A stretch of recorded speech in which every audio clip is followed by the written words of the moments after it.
A ceremonial blade pressed against my throat as I knelt before the Zephyrian throne, my diplomatic credentials worthless now. Queen Valdara's four eyes studied me with the intensity of a predator, her crystalline skin shifting from pale blue to warning amber. The throne room stretched endlessly above us, filled with her silent court and the heavy scent of ozone that accompanied their species' emotional states. "You will explain," she said, her voice carrying harmonics that made my bones vibrate, "why you murdered 3 of my royal guards." The translator device at my collar buzzed frantically, trying to process the complex layers of Zephyrian speech. I'd been here for 6 months as Earth's first ambassador to their world, and I thought I understood their language. I was wrong. "Your Majesty, there's been a misunderstanding." Silence. The blade pressed deeper. A thin line of blood traced down my neck. "You fired a human weapon. 3 guards died instantly. Explain or join them." My mind raced. The guards had attacked me in the corridor leading to this audience chamber, their energy weapons charged and aimed at my chest. I defended myself with the emergency plasma pistol every diplomat carried.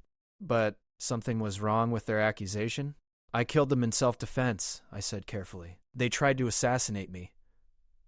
Queen Valdara's skin shifted to deep purple, a color I'd never seen before. The court stirred restlessly, their own skin patterns rippling with agitation. The blade trembled against my throat, but not from the guard's hand. From some emotion I couldn't identify. "They were protecting you," she whispered. "From the Vraxi infiltrators." The words hit me like ice water. The Vraxi were the Zephyrians' ancient enemies, shapeshifters who could mimic any species. If they'd infiltrated the palace, "The guards you killed," the queen continued, her voice growing stronger, "died shielding you from assassination. Their last act was to eliminate 3 Vraxi who had taken human form. You killed your protectors because you could not tell the difference." I felt the air leave my lungs.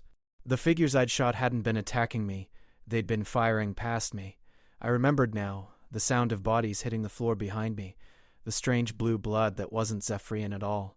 "Your Majesty, I didn't know." "Of course you didn't know." Her 4 eyes blazed with something between fury and anguish. "Your primitive species cannot distinguish between ally and enemy, cannot sense the electrical patterns that separate truth from deception, cannot smell the fear scent that marks a Vraxi in distress." The guard's blade pressed harder. I could feel my pulse against the metal. "But that is not why you will die today," Queen Valdara said, rising from her throne. She was magnificent and terrifying, her height nearly 3 meters, her skin now cycling through colors I had no names for. "You will die because in the moment after you killed my guards, you thought something about me, something your translator picked up and broadcast to every member of my court." My blood turned to ice. The translator device, it was supposed to only work one way, converting their speech to human languages. But if it had malfunctioned, if it had somehow transmitted my thoughts? "Tell me," the queen commanded, her voice now carrying the full weight of royal authority, "what you thought when you saw their bodies, what you thought about me."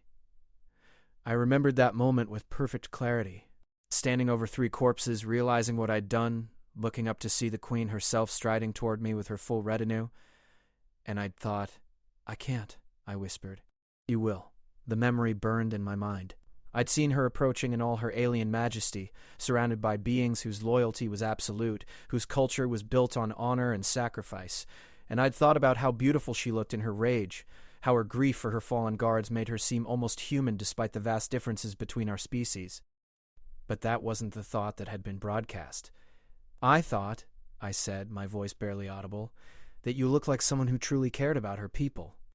That you looked like a real leader, not like the politicians back on Earth who send others to die while they stay safe." Silence filled the throne room. The queen's skin slowly shifted to a color I'd never seen, deep silver with threads of gold running through it. "That is not what the translator broadcast," she said quietly. My heart hammered against my ribs. "What did it broadcast?" "It broadcast your next thought. The one that followed immediately after." I closed my eyes, trying to remember. What had I thought next? What could possibly be worse than admitting I'd found her beautiful in the moment of her greatest anger? And then I remembered and my world collapsed. The queen stepped closer, her presence overwhelming. "You thought," she said, her voice carrying across the silent throne room, "that if more leaders were like me, the galaxy would be a better place. That perhaps your species had chosen the wrong people to represent them among the stars." The blade at my throat trembled, but I realized now it wasn't from aggression. The guard was struggling with something, some emotion or protocol I didn't understand. That thought, Queen Valdara continued, was treason against your own kind. I opened my eyes and met her four-eyed gaze. Her skin had settled into that silver-gold pattern, beautiful and terrifying. Yes, I said. It was.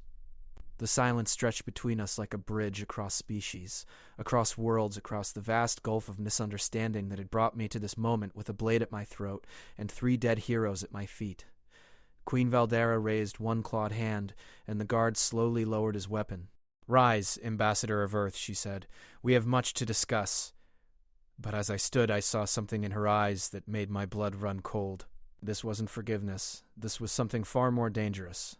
This was the beginning of a choice that would change everything.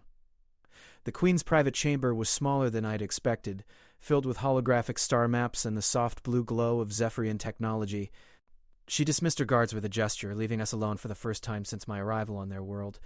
The silence felt heavy with unspoken truths. "Sit," she commanded, gesturing to a chair that adjusted itself to human proportions. Her skin had settled into a calm blue-green, but I could see silver threads still running through the pattern. "Tell me about your leaders." I hesitated, choosing my words carefully. "What do you want to know?" "Everything." She moved to the star map, her fingers dancing through the holographic display. "How they are chosen, how they make decisions, how they treat those who serve them." The questions felt like a trap, but I answered honestly. I told her about elections and campaigns, about politicians who promised peace while building weapons, about leaders who sent young soldiers to die in wars they could have prevented. I spoke about corruption and self-interest, about the growing divide between those who ruled and those who served. "And yet," she said when I finished, "your people chose these leaders freely. We chose from the options we were given." Her 4 eyes focused on me with uncomfortable intensity. "And if you had other options, if you could choose leaders from any species, any world?"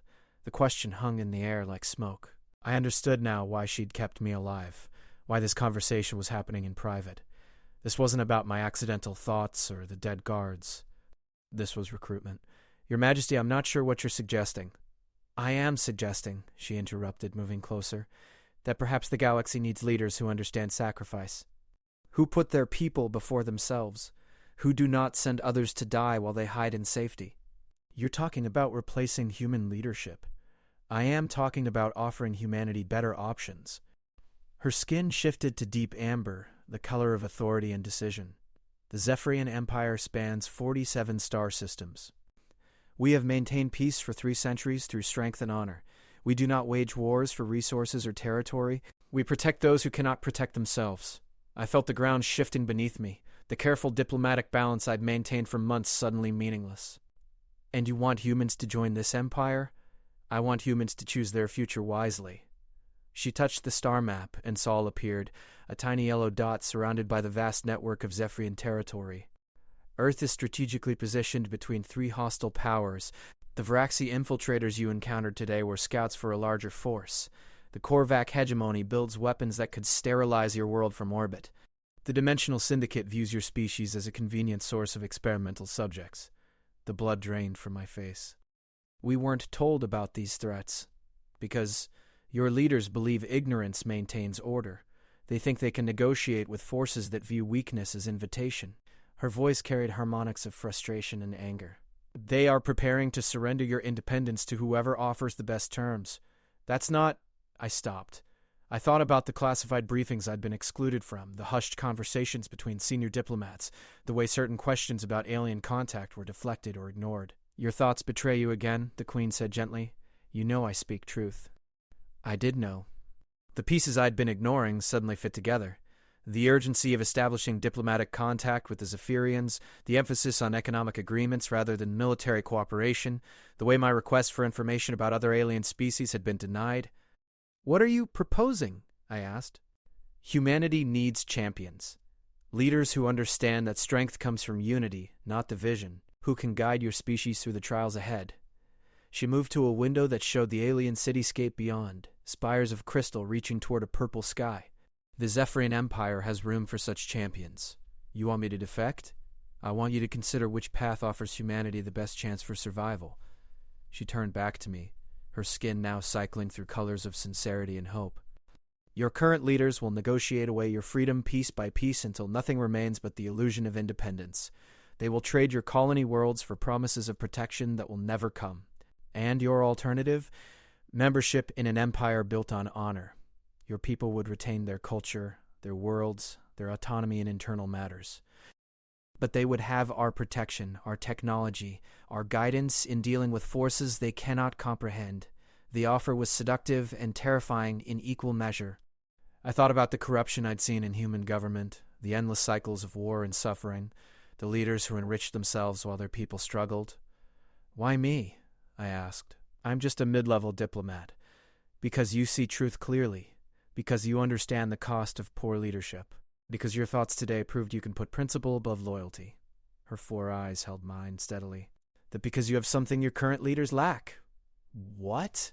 The respect of those you would lead? I felt the weight of her words, the implications spreading through my mind like ripples in still water. She wasn't just offering me a position in her government. She was offering me the chance to become something my own species had never produced. A leader worthy of following. I need time to think, I said. Of course. She moved back to her desk, touching a control surface. But time is a luxury we may not have. The Varaxi attack today was reconnaissance for something larger. Your leader's response will determine how quickly events unfold.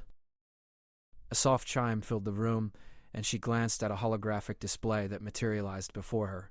Her skin shifted to dark red, alarm and urgency. What is it? I asked. A message from your government. Her voice carried notes of disbelief and growing anger. They are recalling you immediately. No explanation given. No acknowledgement of today's attack or the threat it represents. I felt my stomach drop. That doesn't make sense unless, she said, her skin now blazing with crimson fury, they already know about the Varaxi infiltration, unless they have already chosen their response. The implications hit me like a physical blow. If my government knew about the attack and was still pulling me out, it could only mean one thing. They had made their deal, and I was no longer part of their plans. The communication came through standard diplomatic channels, but the message itself was anything but standard. I stared at the holographic text floating before me in Queen Valdara's private chamber, each word feeling like a nail in humanity's coffin. Ambassador Chen, I read aloud, you are hereby relieved of your posting effective immediately. Return to Earth via the next available transport. No further communication with Zephyrian leadership is authorized. Violation of this directive will result in termination of diplomatic status and criminal prosecution. Queen Valdara's skin had shifted to deep purple, a color I'd learned meant profound anger mixed with grief. They do not even offer explanation for today's attack. There's more. I scrolled through the message, my hands trembling slightly. Additional personnel restrictions. All future diplomatic contact will be handled exclusively through the Office of Interstellar Commerce. Military attaches are being reassigned immediately. Commerce, she repeated, her voice carrying harmonics of disgust. Not defense. Not cultural exchange. Commerce. I sank into the adaptive chair, feeling the weight of understanding settle over me. They've already made their choice. They're going to treat this like a business negotiation instead of a survival crisis, while the Varaxi prepare for war. The Queen moved to her star map, highlighting several systems near Earth's solar neighborhood. Intelligence suggests they have established staging areas here, here, and here. A coordinated assault could reach Earth within 6 months. And my government is worried about trade agreements? Your government, she said carefully, may have already been compromised. The words hung in the air like poison gas. I thought about the strange urgency of my recall, the lack of explanation, the way my requests for information had been blocked for weeks. Compromised how? The Varaxi are shapeshifters, Ambassador. They do not merely infiltrate military installations or palace corridors. They replace key decision-makers, slowly and carefully until they control entire governments from within. Her skin shifted to silver gold again, the color of difficult truths. The attack today may have been intended to eliminate me before I could share certain information with you. What information? She gestured, and the star map zoomed in on Earth's solar system. Red indicators appeared around several locations. Military installations, government buildings, research facilities. Varaxi biosignatures detected at these locations over the past 18 months, she said. Your own intelligence services should have identified these infiltrations, but they have not. Either they are incompetent or they've been replaced too. The pattern suggests systematic infiltration of your military and political leadership. The real question is how deep it goes. I stared at the display, counting the red markers. Dozens of them, maybe hundreds. If you're right, I said slowly, then returning to Earth means walking into a trap. Yes, and staying here means abandoning my own species. Not abandoning, the Queen corrected, choosing to fight for them in the only way that remains possible. She moved closer, her presence both comforting and overwhelming. I did not bring you here to offer you comfortable exile, Ambassador. I brought you here to offer you the chance to save your people. How? By becoming what they need, a leader who can unite them against threats they do not yet understand, a voice they will trust when the lies begin to unravel. Her 4 eyes met mine steadily. The Zephyrian Empire has resources your people will need, weapons, ships, intelligence networks, but resources without proper leadership are meaningless. You want me to lead a resistance movement? I want you to lead humanity's survival. The magnitude of what she was suggesting hit me like a physical blow. Everything I'd worked for, everyone I'd known, every assumption about my life and my role in the galaxy, all of it crumbling away to reveal something vast and terrifying and necessary. I'm not qualified for this, I said. You are the most qualified person available. She touched the control surface again, and new images appeared. Files, dossiers, detailed psychological profiles. We have been watching your species for decades, studying your leaders, your military commanders, your intellectuals and innovators. Do you know what we found? I shook my head. Corruption, incompetence, self-interest masquerading as patriotism. The images cycled through faces I recognized. Senators, generals, corporate executives. They are not equipped to face the challenges ahead. But you, my own file, appeared, thick with observations and analyses I'd never known existed. You have repeatedly chosen principle over advancement. You have risked your career to speak truth to authority. You have demonstrated the ability to see beyond the immediate interests of your own tribe to the larger good of your species. Her skin brightened to warm gold. These are not common qualities among your kind. They're not common among any kind, I said, thinking of the political games and compromises that had defined my career.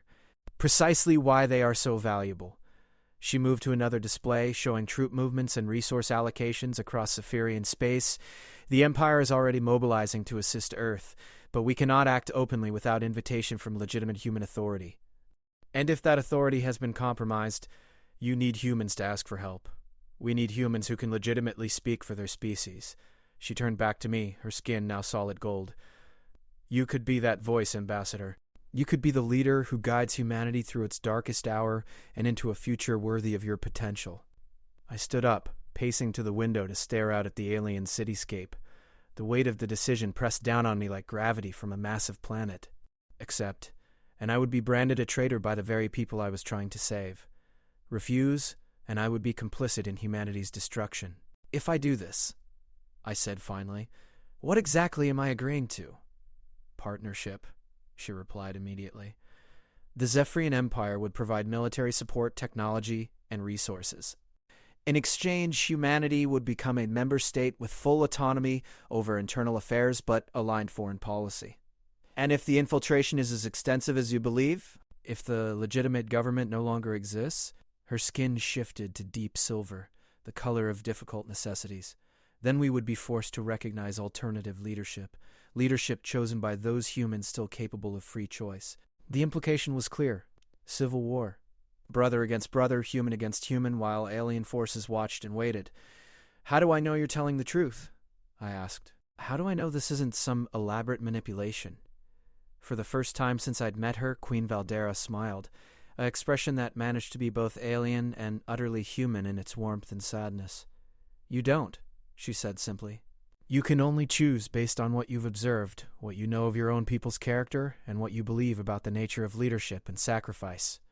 She moved to stand beside me at the window, her reflection ghostly in the transparent material. But consider this, Ambassador. If I am lying, the worst outcome is that you spend your remaining years in comfortable exile, while your species faces whatever fate awaits them. If I am telling the truth, and you refuse to act, the worst outcome is the end of human civilization. I closed my eyes, feeling the weight of choice crushing down on me. When I opened them again, I knew what I had to do. The decision crystallized in my mind with startling clarity. but before I could speak, alarms began wailing throughout the palace complex. Queen Valdara's skin flashed a deep red as emergency lights bathed her chamber in pulsing crimson. Through the window I could see Zephyrian aircraft rising from the city below, their graceful forms moving with urgent purpose. "What's happening?" I asked.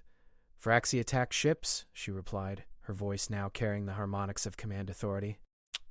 "They've moved faster than we anticipated." A holographic display materialized between us, showing space around the planet. Dozens of sleek, predatory vessels were emerging from what looked like tiers in reality itself, dimensional portals that allowed the Vraxi to bypass conventional space travel. "They're not attacking the planet," I realized, studying the formation patterns. "They're blockading it, preventing your departure," the Queen confirmed, "and preventing any communication with Earth." The implications hit me like ice water. If no word of this attack reached human authorities, if I simply disappeared along with all evidence of Vraxi hostility, Earth would remain ignorant of the threat until it was too late. "Your Majesty," came a voice from the chamber's communication system, "the Vraxi fleet is transmitting on human diplomatic frequencies." "Display the message," she commanded, the holographic space filled with the image of something that might once have been human but was wrong in ways that made my eyes water to look at it. The creature's face shifted constantly, features flowing like liquid, settling into configurations that were almost familiar but never quite right. "Greetings, Ambassador Chen," it said in my own voice, perfectly mimicked. "I am Commander Vex of the Vraxi Collective. I believe you have something that belongs to us." I felt my blood turn to ice. It's trying to look like me. "The infiltration runs deeper than we suspected," Queen Valdara said grimly. "They have detailed biological data on you specifically." The Vraxi commander's form stabilized into something approximating my appearance, but with subtle wrongness in the proportions, the skin tone, the way the light reflected off its eyes. "You have been harboring information about our operations," it continued. "Information that was not meant for Zephyrian attention. We require your immediate surrender for processing." "Processing?" I repeated. That doesn't sound good. "They will extract every memory, every experience, every thought you have ever had," the Queen explained. "Then they will use that information to create perfect duplicates for infiltration purposes." The Vraxi commander gestured, and the image shifted to show Earth's solar system. Red indicators were spreading across the display like infection, hundreds of them now, covering major population centers, military installations, and government facilities. "Your cooperation will minimize casualties during the transition period," the creature said. "Resistance will be interpreted as hostility to the natural order of galactic evolution." "Natural order?" Queen Valdara's voice carried notes of deep disgust. "They frame genocide as evolution." The transmission ended, leaving us in silence, broken only by the distant wail of sirens. The Queen moved to her command console, her fingers dancing across controls with practiced efficiency. "Status report," she commanded. 73 Vraxi vessels confirmed," came the response. "They're maintaining position at the outer edge of our sensor array. No aggressive movements toward the planet, but they're scanning everything that enters or leaves orbital space." "Can we break through the blockade?" I asked. "Not without triggering a full-scale battle," she replied, "and that would give them justification to attack Earth immediately." I stared at the tactical display, feeling trapped between impossible choices. Stay, and Earth would receive no warning of the infiltration. Try to leave, and I would either be captured by the Vraxi or trigger a war that humanity wasn't prepared to fight. "There is a third option," Queen Valdara said quietly, as if reading my thoughts. "What?" "We give them what they want." I turned to stare at her, certain I'd misunderstood. "You want to surrender me to them?" "I want them to believe we have." Her skin shifted to deep gold, the color of complex strategies. "The Vraxi are shapeshifters, but they are not the only species with that capability." Understanding began to dawn. "You have shapeshifters. We have allies with similar abilities, yes. Less perfect than the Vraxi, but sufficient for our purposes." She moved closer, her four eyes intense with focus. "If we can convince them they have captured you, they will withdraw to process their prize. That gives us time to establish communications with Earth and begin coordinating a response." "And what happens to the real me?" "You become what you were already becoming," she said simply, the voice of humanity's survival. Before I could respond, new alarms sounded. The tactical display shifted, showing movement in the Vraxi fleet. Several ships were detaching from the main formation, moving toward the planet's outer atmosphere. "They're sending boarding parties," the Queen observed. "They have decided not to wait for surrender. Can your defenses stop them?" "Not without casualties that would justify their retaliation against Earth." Her skin shifted to silver, the color of difficult decisions. "But we can make them pay dearly enough that they will accept a negotiated surrender rather than fight for total victory." She turned to face me fully, her presence commanding and terrible and strangely comforting. "The choice is before you now, Ambassador. No more time for consideration. No more luxury of uncertainty." Her voice carried harmonics of finality. "Will you trust me with your life and your species' future? Will you become the leader humanity needs, even if they never know your sacrifice?" Through the window, I could see bright flashes in the sky as Zephyrian interceptors engaged the incoming Vraxi forces. The battle for my planet's future had already begun, and I was standing at its center. I thought about my government's recall order, about the signs of infiltration I'd been too trained to ignore, about the comfortable lies that had defined my career. Then I thought about the dead guards who had died protecting me, about Queen Valdara's offer of partnership, about the terrible weight of leadership in a galaxy full of predators. "What do you need me to do?" I asked. Her skin blazed with golden light. "Trust me," she said, "and when the time comes, be ready to save your people." As if summoned by her words, the chamber door opened and a figure entered, another human, identical to me in every detail except for a subtle wrongness around the eyes that marked him as other. "Meet your replacement," Queen Valdara said. "He will buy us the time we need." I looked at my own face staring back at me and understood that James Chen, ambassador to the Zephyrian Empire, was about to die. But something else, something far more dangerous, was about to be born. The replacement process took less than an hour, but it felt like dying and being reborn simultaneously. The Zephyrian biotechnology interfaced directly with my nervous system, downloading memories, mannerisms, speech patterns, even the subtle unconscious reactions that made me recognizably human. "The psychological mapping is crucial," explained Dr. Keth, the Zephyrian scientist overseeing the procedure. Her skin flickered with concentration patterns as she monitored the data streams. "The Vraxi will test your duplicate extensively before accepting the deception."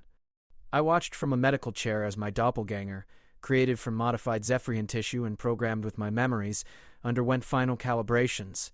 The resemblance was perfect, down to the small scar on my left hand from a childhood accident. "How long will the deception hold?" I asked. "Long enough," Queen Valdara replied from beside the monitoring station. "Vraxi processing techniques are thorough but not immediate. They will spend weeks extracting what they believe are your memories, while the real you begins coordinating Earth's defense." "And if they discover the truth?" "Then we proceed to more direct measures." Her skin shifted to dark amber, the color of war. "But by then you will have had time to establish contact with uncompromised elements of human leadership." Dr. Keth made final adjustments to the duplicate's neural patterns. Consciousness transfer is complete. He now believes he is James Chen, terrified of capture but determined to protect humanity's secrets as long as possible. I stared at my other self, feeling a profound sense of displacement. The duplicate would suffer and die believing he was me, experiencing my fears and hopes and desperate love for a species that might already be lost. "Is he real?" I asked quietly. "He is as real as memory and will can make him," Queen Valdara said. "He will feel pain. He will feel fear. He will believe he is dying for something that matters. Because he is. Yes." Through the medical facility's windows, I could see the battle raging in orbital space. Zephyrian fighters danced between Vraxi assault craft, their energy weapons painting the darkness with brilliant streaks of light. The defensive grid around the planet pulsed with each impact, holding but showing stress fractures at the edges. "They're breaking through," I observed. "According to plan," the Queen assured me. "We are offering just enough resistance to make the eventual surrender believable. Too little, and they become suspicious. Too much, and they will respond with overwhelming force." "And Earth?" Still unaware. "The Vraxi are maintaining communication silence while they secure their primary objective." Her four eyes met mine. "You." A soft chime indicated the procedure was complete. My duplicate opened my eyes, and looked around with confusion that felt achingly familiar. When his gaze fell on me, his expression shifted to horror and understanding. "You're going to let them take me," he said in my voice, with my accent, carrying my memories of every betrayal I'd ever experienced. "I'm going to let them think they have me," I corrected. "You're going to give humanity time to prepare. I don't want to die." The words carried all my own fears, magnified by the certainty of his fate. "Neither do I said honestly. "But sometimes wanting doesn't matter." Queen Valdara stepped forward, her presence radiating authority and compassion in equal measure.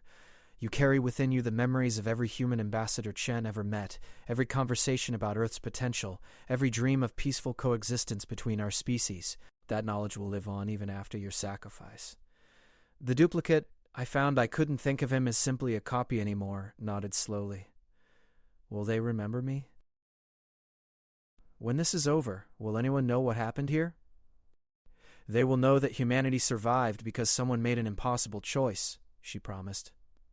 "That is all any of us can hope for." Alarms sounded throughout the facility. Dr. Keth checked her instruments quickly. "Vraxi landing craft have penetrated the outer defensive perimeter," she reported. "Estimated time to breach of the medical facility, 17 minutes. Queen Valdara moved with sudden urgency.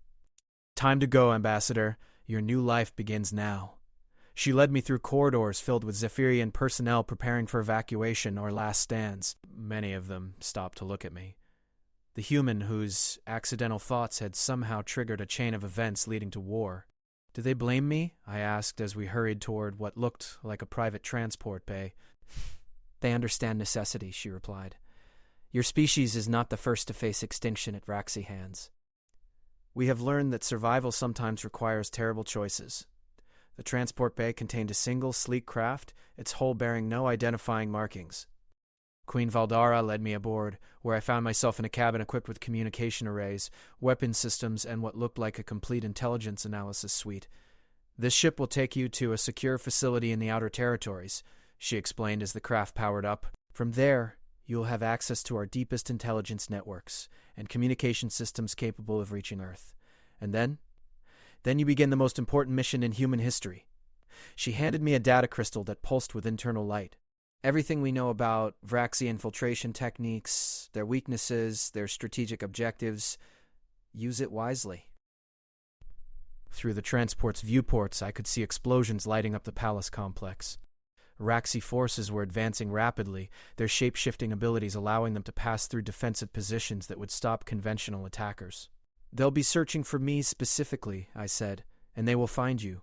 Her skin shifted to gold and silver, hope mixed with sorrow. "The other you. Wounded but alive, defiant but ultimately helpless. They will congratulate themselves on a successful mission while you escape to begin the real war." The transport lifted off, its engines humming with barely contained power. Below us I could see Zephyrian forces making their final stand around the medical facility where my duplicate waited to be captured. "Your Majesty," I said as we cleared the atmosphere, "why are you doing this? What has the Zephyrian Empire gained from saving humanity?" She was quiet for a long moment, her skin cycling through colors I was still learning to read. "My people have been warriors for millennia," she said finally. "We have conquered worlds, built an empire, imposed peace through strength. But we have never learned to grow, to change, to become more than we were. And humans can teach you that? Your species has something we lack, the ability to hope even in the face of impossible odds, to believe that tomorrow can be better than today, no matter how dark the present appears." Her 4 eyes reflected the starlight streaming through the viewports. "We need that hope, Ambassador. We need it more than you need our protection." I felt the weight of her words settling over me like a new skin. This wasn't just about survival anymore. This was about what humanity could become, what it could offer to a galaxy full of ancient powers and terrible enemies. "Will I see you again?" I asked. "When Earth is safe," she promised. "When your people are free to choose their own path among the stars? When the Vraxi threat has been ended forever?" The ship entered hyperspace with a sensation like falling upward. Through the swirling colors of dimensional transit, I caught a last glimpse of the Zephyrian homeworld, where my duplicate was beginning his final performance. I closed my eyes and felt the future rushing toward me like a tide. When I opened them again, I was no longer James Chen, Ambassador. I was something far more dangerous. I was hope itself, armed with alien technology and burning with the terrible knowledge of what my species would have to become to survive. The war for humanity's soul had begun, and I was going to make sure we won it. Even if no one ever knew my name. Even if the victory cost me everything I'd ever been. Even if I had to become the monster my own people would fear in order to be the savior they needed, The stars around me blazed with promise and threat in equal measure, and I sailed between them toward a destiny I was only beginning to understand. Behind me, in a medical facility on an alien world, another version of myself prepared to die for the slim chance that humanity might live. Ahead of me, in the darkness between worlds, an entire species waited unknowingly for salvation or destruction. The choice was mine now, and I would not let them down.